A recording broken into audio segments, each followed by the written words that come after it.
Sede santos como eu sou santo, assim diz o Senhor. Vamos conhecer a história de um outro santo? Hoje, dia 29 de dezembro, a igreja celebra São Thomas Becket. Nós vamos conhecer a história de um homem que, na verdade, não tinha nada de religioso, mas depois acabou tornando-se bispo, e um grande bispo. Amigo do rei. Olha só que história diferente. Ele nasceu em Londres no ano de 1118 e o pai dele pertencia à corte real e ele cresceu ali junto com o príncipe, estudou junto com o príncipe herdeiro do trono e era um dos amigos mais íntimos dele, do príncipe herdeiro da coroa da Inglaterra. Henrique era o nome dele. Depois ele acabou tornando-se o rei Henrique III.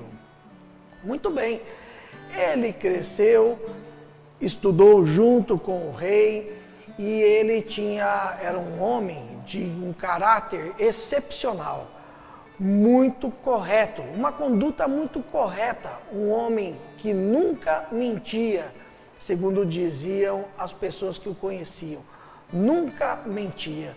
E outra coisa é que ele defendia com uma força tremenda, uma força de espírito, aquilo em que ele acreditava. Quando o seu amigo Henrique foi coroado rei, tornando-se assim Henrique III, ele não esqueceu da amizade que tinha com o Thomas e chamou ele para ser o seu chanceler. Assim, ele era o braço direito do rei, o segundo homem mais importante no reino. Olha só o nível de autoridade que esse homem tinha, muito rico, muito impetuoso. Ele sempre foi, desde jovem, um homem audacioso, era também um pouco ambicioso, por isso que galgou esses degraus até chegar como chanceler do rei, claro, ajudou a sua amizade que tinha com o rei naquela época. Mas, depois dele já estar na corte real, ele conheceu o bispo de Canterbury. E esse bispo, nós aportuguesamos essa palavra, chamamos de Candelabria, né? Mas o nome em inglês é Canterbury. E esse bispo começou a falar para ele a respeito de religião. E ele começou a se interessar por isso. E o bispo começou a dar a ele algumas aulas, começou a instruí-lo e o incentivou a que ele estudasse mais, a que ele buscasse saber um pouco mais a respeito da doutrina católica. E assim ele o fez.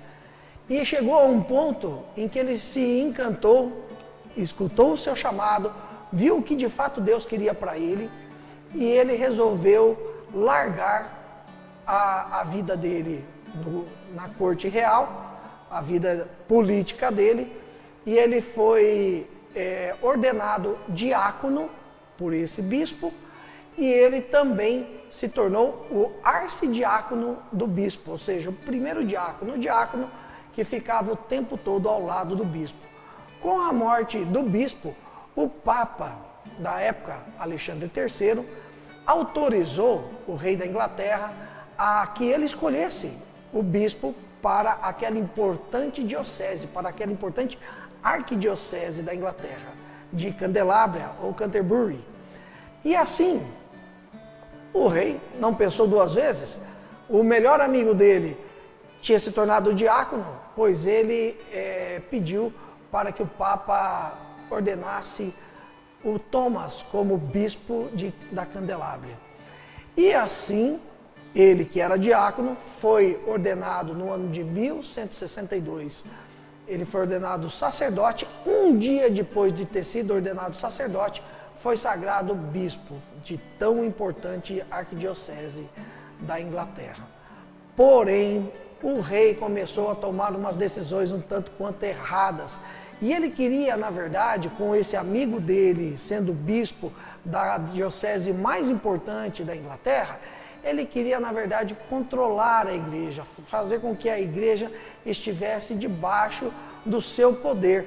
Mas, a gente já falou no começo, Thomas não era assim.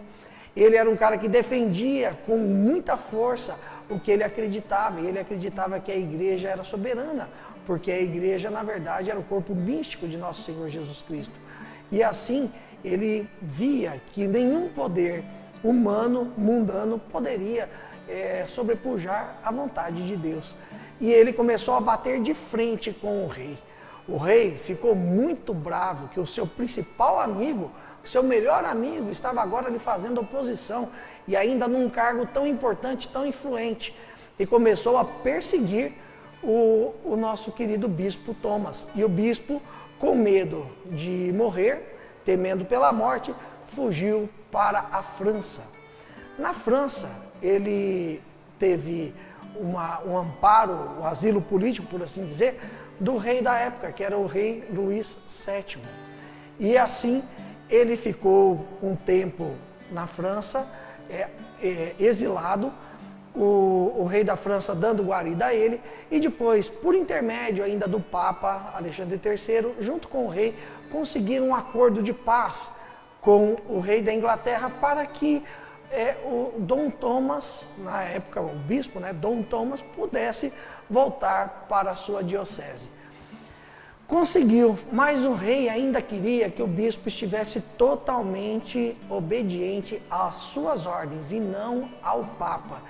E, infelizmente, o Thomas não era desse jeito. E assim que ele assumiu de volta a sua diocese, a primeira coisa que ele fez, ele destituiu todos os bispos que estavam a favor do rei, que haviam concordado com as leis que o rei havia editado para controlar a igreja. E assim ele causou um rebuliço na corte inglesa.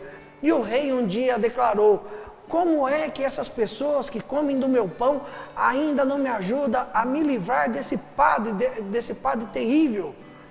E alguns cavaleiros, achando que aquilo era um pedido formal do rei, foram lá e mataram o nosso querido bispo, Dom Thomas. Ele foi morto na capela da Catedral da Candelária, a golpes de espada. Ele não correu, não resistiu aos seus algozes, aos seus assassinos. Ele simplesmente se entregou dizendo: estou aqui para morrer pela vontade de nosso Senhor Jesus Cristo. Derramo o meu sangue em favor de nosso Senhor Jesus Cristo. E assim, Dom Thomas Becket é considerado um mártir da Igreja Católica. E assim, a história dele chegou a um fim, mas não totalmente, porque ele continuou ainda sendo instrumento de muitos milagres para o povo. E rapidinho, ele foi canonizado como um santo, e um santo muito querido e muito adorado em toda a Inglaterra, principalmente, e toda aquela região norte da Europa, que conheceu como era um homem de conduta reta, um homem honesto, de um caráter que não tinha nenhum tipo de mancha, e acima de tudo, um homem que primava por sempre falar a verdade. Temos assim a história de um grande homem que vale a pena a gente conhecer, nos inspirar, saber que apesar das perseguições do mundo, nosso Senhor Jesus Cristo tem algo muito melhor para nós, independente das tribulações que passamos nesse mundo, porque no céu, na glória, junto de Jesus, a felicidade é sem limites. Assim, conhecemos a história desse grande homem que nós pedimos, São Thomas Becket, rogue por nós. E sede santos, como eu sou santo, assim diz o Senhor. Se você gostou da história de hoje, dê o seu joinha, inscreva-se no canal e ative o sininho para receber muitos outros vídeos produzidos aqui pelo nosso canal no YouTube da Desterro FM. Até amanhã com mais um Santo do Dia. Santo do Dia, uma produção Desterro FM.